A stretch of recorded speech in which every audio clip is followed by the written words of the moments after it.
All right, so we're moving forward, watching more of these Best Picture nominations. And for this video, we'll be talking about The Sound of Metal. You sound great. Yeah, right. What? You telling me you weren't feeling it? You were in it. We don't need to put them all out. I know, but we just need to film.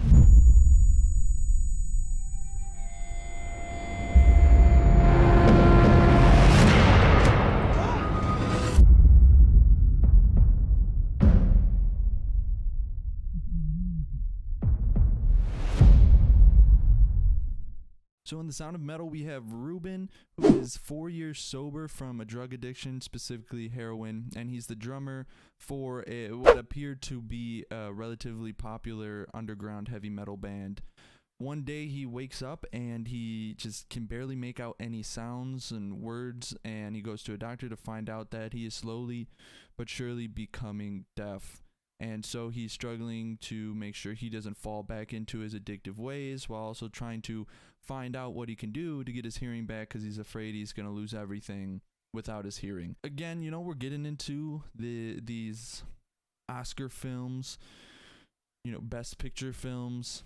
And again, I'll be making a ranking, which I finish all of them. I think I've seen 5 of 8 now, so I just got 3 more. Sound of Metal this was a good one. I really enjoyed it. Riz Ahmed had a phenomenal performance so far that I can think of. I believe of all of the Best Pictures, he is my front runner for Best Actor. We also have Paul Raci. I don't know if that's how you say his last name, but he's not a big name actor or anything like that, but he killed it. And you have a film like this where mostly everything is dialogue and there's a lot of drama and this and that. The films, they kind of run on 2 things. You gotta hope for these 2 things for the film to be great. 1 is the writing, and 2 is the chemistry. Because in all of these films, there's some sort of chemistry normally to be found with at least 2 people. Between Riz Ahmed and Paul Raci, they had phenomenal chemistry. And from what I read, Paul Raci, he actually grew up with deaf parents. Deaf parents raised him. And so I'm sure he knew a lot of what it's like, a lot of how it can feel for someone to be deaf, and how to properly, manage that, and to find a way to not let it bring you down. And so you really feel that he knew. I thought that maybe he was actually deaf, because in the film he's like the head of this community that he brings in, but he is also deaf. He reads lips. I thought honestly he was, and he played it off really, really, really well. Then we have again Riz Ahmed, who just, you see every little emotion to a T, where again, like, also, I mean, I don't think this comes to any sort of surprise, but think of any film that you think is great, especially one where it's mostly dialogue, drama, whatever.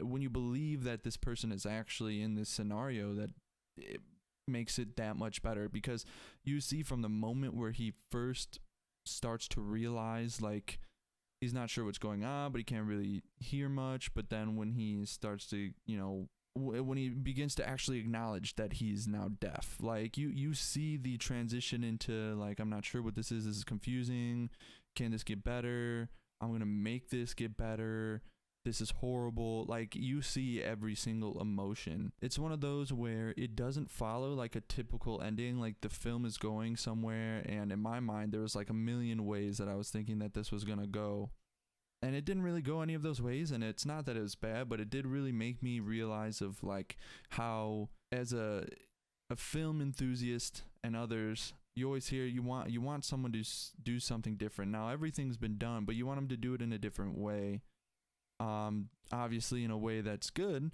And I didn't think the way that they ended it was bad in any means. It's just like, it's not necessarily, for me at least, it wasn't like satisfying. I didn't leave hating the ending, but I also didn't leave going like, wow, what an ending type of thing. Or, because in all honesty, I was kind of hoping for one of the endings I was thinking of, in order to give it slightly a little bit more of a real feel, or even just more of a satisfying feel. Because that's kind of where I lean towards when you take a film like this, where I don't believe this is based on any true story. It could be. I don't think so. But like if this was real and this actually happened to somebody, you know, I was thinking of a few ways that it would end up going, or like I was thinking of how a certain movie ending would be, and the ways I was thinking of going wasn't necessarily like satisfying, but it was like that would feel a little more realistic. And then there was like the typical way that this film might end, where I was going that would maybe be a little more satisfying if they went that way and maybe added a little something that, you know, to make it original. But again, I didn't hate the ending. I thought this film was really carried on the shoulders of Riz Ahmed. I thought it was written really well. Again, those are the two things. Like the chemistry between him and Paul Raci was phenomenal, and then the writing was great. So that kept me interested throughout the entirety of the film. It's one of those, again, like I said, there's not much that goes on. It's really just drama for the most part, but I really enjoyed that, and I really enjoy films where like dialogue carries through, but it's like interesting enough where I stay connected for like from beginning to end, which this film does. I definitely recommend this. You can catch it on Amazon Prime. It's a Prime original, so if you have that, you can get that. And my rating for this film is going to be